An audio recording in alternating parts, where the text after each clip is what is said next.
আমি আছি ঢাকা ময়মনসিংহ মহাসড়কের ভালুকা উপজেলায়। এই উপজেলা দিয়েই উত্তরবঙ্গের এবং ময়মনসিংহ বিভাগের প্রায় 4টি জেলা সহ টাঙ্গাইলের কিছু অংশ এই ঢাকা ময়মনসিংহ মহাসড়ক দিয়েই যাতায়াত করে। আমি যদি আপনাদেরকে দেখাতে চাই যে এই মুহূর্তে ঢাকা ময়মনসিংহ মহাসড়কের সার্বিক অবস্থা।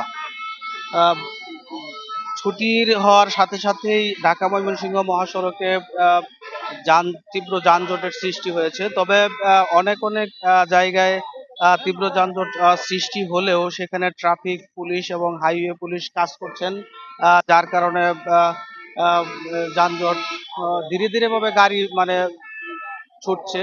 কিন্তু এই ড্রাইভারদের অসাবধানতার কারণে অনেক জায়গায় বেশি যানজটের সৃষ্টি হয়, যার কারণে দীর্ঘ লাইনের সৃষ্টি হয়। তবে অনেক ঝুঁকি নিয়ে গরমুখ মানুষ তাদের বাড়ি ফিরছেন। যেমন খোলা ট্রাকের মধ্যে অনেক গাড়ির বনেটের উপরে বসেও কিন্তু যাত্রীরা যাচ্ছেন, যার কারণে তাদের ঝুঁকির মধ্যে পড়তে হচ্ছে। কিন্তু এখানে হাইওয়ে পুলিশ তাদেরকে বিশেষভাবে সতর্ক করছেন যে খোলা ট্রাকের উপর যাওয়া যাবে না, মিনি ট্রাক এর উপরে যাওয়া যাবে না। কিন্তু আসলে নারীর টানে ঘরে ফেরা মানুষ পবিত্র এই ঈদ উদযাপন করতে যার যার বাড়িতে যাবে, সেই জন্যই তারা জীবনের ঝুঁকি নিয়েই কিন্তু তারা তাদের গন্তব্যে পৌঁছাইতে চাচ্ছেন। এখানে আমরা অনেক যাত্রীদের সাথে কথা বলছি, তারা বলছেন। তবে একটু বিষয় হচ্ছে আপনাদেরকে জানিয়ে রাখতে চাই যে ভাড়ার বিষয়টা এখানে অনেক ক্ষেত্রেই ভাড়াটা প্রায় 3 গুণ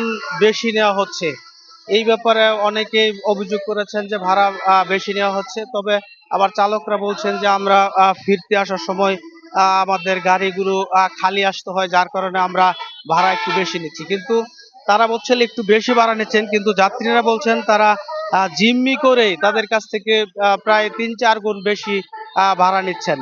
তবে এখানে এই উপজেলার সংসদ সদস্য আছেন ফখরুদ্দিন আহমেদ বাচ্চু, তিনিও এই মহাসড়কে শৃঙ্খলা ফেরানোর জন্য স্বেচ্ছাসেবী দিয়েছেন। তারাও মাঠে কাজ করছেন। ভালুকা মডেল থানা পুলিশ কাজ করছেন, হাইওয়ে পুলিশ এবং ট্রাফিক পুলিশ কাজ করছেন। আর প্রশাসনের নজরদারি আছে যাতে মহাসড়কে কোনো ধরনের অপ্রীতিকর ঘটনা যেন না হয়, তার জন্য তারা কাজ করছেন।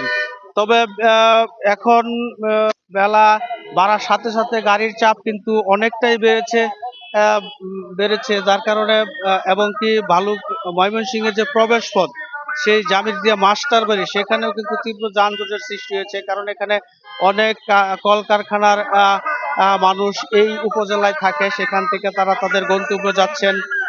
ত্রিশালেও আমরা দেখেছি কিছু যানজট আছে।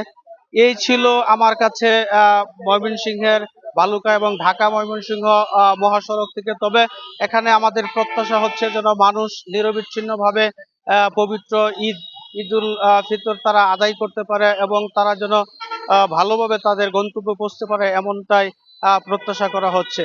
ময়মনসিংহের বালুকা থেকে আনোয়ার হোসেন, এটিএন বাংলা।